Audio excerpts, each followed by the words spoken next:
بسم الله الرحمن الرحيم.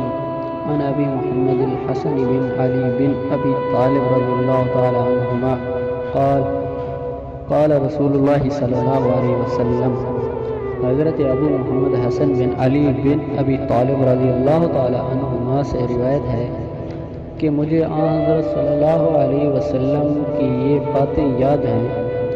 دا ما یریبک الی ما یریبک فإن الصدق طمانینۃ والکذب ریبۃ. جو بات یعنی شک میں مبتلا کرے اس کو چھوڑ دو اور اس کو اختیار کرو جو شک میں نہ ڈالے. بے شک سچائی اطمینان کا سبب ہے اور جھوٹ شک کا سبب ہے.